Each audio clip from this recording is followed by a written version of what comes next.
بسم اللہ الرحمن الرحیم۔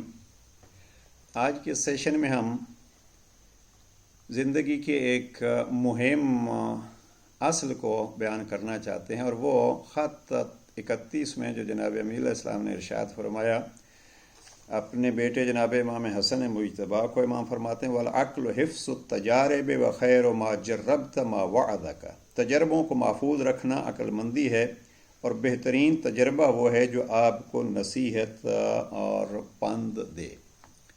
ہمارے ہاں ضرورت ہے اس دور میں بالخصوص، اور جس ماحول میں ہم رہ رہے ہیں اس میں ضرورت یہ ہے کہ ہم دوسروں کے تجربوں سے فائدہ اٹھائیں، اور اس کے دو طریقے ہوتے ہیں۔ دوسروں نے کس سے نقصان کھایا ہے ہم اس کو دیکھیں تاکہ ہم نقصان سے بچیں، اور دوسروں کو کس سے نفع حاصل ہوا ہے اس کو دیکھیں تاکہ اس کی روش کو ہم اپنی زندگیوں میں اپنائیں۔ ایک معروف فرمان ہے معصومین کا کہ مومن وہ ہوتا ہے جو ایک سوراخ سے 2 دفعہ نہیں ڈسا جاتا۔ یعنی مقصد یہ ہے کہ اگر کسی نے اس کو ایک دفعہ ایک اعتبار سے تکلیف اور دکھ پہنچایا ہے تو آئندہ وہ ہوشیار ہو جاتا ہے۔ وہ ایک دفعہ کا تجربہ جو ہے اس کو کسی چیز نے ڈس لیا تو وہی اس کے لیے کافی ہے۔ ہم اپنی بہت ساری زندگیاں تجربات میں گزار دیتے ہیں، لہذا جناب امیر علیہ السلام فرماتے ہیں کہ میں اگرچہ گزشتگان کے ساتھ نہیں رہا، لیکن ان کے تجربوں سے، خود جناب امیر علیہ السلام ان کے تجربوں سے اتنا فائدہ اٹھایا ہے گویا میں صدیوں ان کے ساتھ رہا۔ تو گزارش یہ ہے کہ عقل کی نشانی یہ ہے، آج کل ہمارے ہاں کیا ہے، عقل کی نشانی یہ ہے کہ بزرگوں کو جو ہے وہ کہو آپ اور زمانے کے ہیں، اور پھر ساتھ یہ بھی ہے کہ بزرگوں کو بھی یہ محسوس ہونا چاہیے کہ ہم اور زمانے کے ہیں، لیکن اس اور زمانے میں ہمیں کچھ جوانوں کی اس سسٹم سے سیکھنا ہے اور کچھ ان کو سکھانا ہے۔ اب اس اعتبار سے دونوں طرف کوشش کرنی چاہیے۔ جوان کو کوشش کرنی چاہیے کہ وہ بزرگوں کے تجربات سے سیکھے، اور بزرگوں کو چاہیے کہ پہلے تو وہ اپنے تجربات سخی بن کے دوسروں تک پہنچائیں۔ اب تجربہ کیا ہے؟ تجربہ بہترین وہی ہے کہ جو انسان کو ایک وعظ و نصیحت کا سبب بن جائے۔ وعظ و نصیحت کیا ہوتی ہے؟ ہم کیا کہیں گے اگر ایک جملے میں خلاصہ کرنا ہو؟ وعظ و نصیحت کیا ہوتی ہے؟ وعظ و نصیحت یہ ہے کہ نقصان والی چیزوں کا پتہ بتلا کے تاکہ نقصان سے ہم بچ جائیں، اور فائدہ مند چیزوں کا بھی پتہ بتلا دیا جائے تاکہ ہم ان کو حاصل کر سکیں۔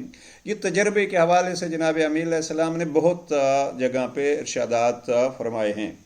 مثلا ایک جگہ پہ امام فرماتے ہیں، اور یہ خط نمبر 78 ہے، امام فرماتے ہیں فَإِنَّ الشَّقِيَّ مَنْ حُرِمَ النَّفْعَ مَا أُوتِيَ مِنَ الْعَقْلِ وَالتَّجْرِبَةِ۔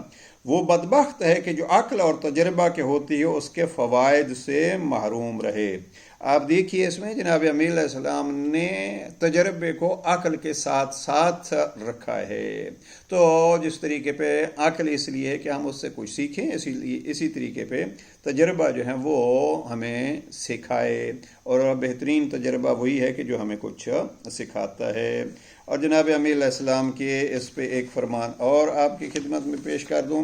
امام فرماتے ہیں کہ رأی الشیخ احب الی من جلد الغلام، کہ بوڑھے کی رائے مجھے جوان کی ہمت سے زیادہ پسند ہے۔ یعنی اگر کوئی بوڑھا شخص جو ہے وہ اپنی رائے دیتا ہے اور ایک طرف جوان جو ہے وہ بہت کچھ کر سکتا ہے تو اس رائے کو زیادہ اہمیت ہے، اس لیے کہ تجربوں سے ثابت ہوا ہے کہ بزرگ کا ایک جملہ ممکن ہے انسان کو کتنی بلندیوں تک لے جا سکتا ہے، اور ایک ہی جملہ انسان کو پستیوں میں ڈال دیتا ہے۔ لیکن جوان کی جوانی جو ہے وہ سمجھتا ہے سارا کچھ زور سے ہوتا ہے۔ نہیں، ہمارے ہاں یہ ایک جملہ بہت استعمال ہوتا ہے، کچھ پڑھے ہوئے ہوتے ہیں اور کچھ پنجابی میں لفظ استعمال کرتے ہیں گڑھے ہوتے ہیں، یعنی وہ اس میں یہ ہوتا ہے کہ یہ تجربہ، تو دوسروں کے تجربوں سے سیکھنا چاہیے، اور خود اپنے تجربوں سے بھی، یہ بھی ایک مہم چیز ہے، خود اپنے تجربوں سے ہم نے ایک دفعہ کسی جگہ سے نقصان اٹھایا، دوسری دفعہ ہمیں اس میں نہیں جانا چاہیے۔ تو یہ ہے تجربے کی اہمیت۔ اس لیے اللہ سبحانہ و تعالیٰ نے کبھی جناب آدم کا قصہ بتلایا تو کبھی جناب نوح کا، کبھی جناب یوسف کا تذکرہ بتلایا، اور کبھی اصحاب کہف کا۔ یہ قصص قرآن جو ہیں یہ اسی لیے ہیں کہ آپ ان تجربوں سے فائدہ اٹھائیں۔ پروردگار توفیق عطا فرمائے۔ السلام علیکم ورحمۃ اللہ وبرکاتہ۔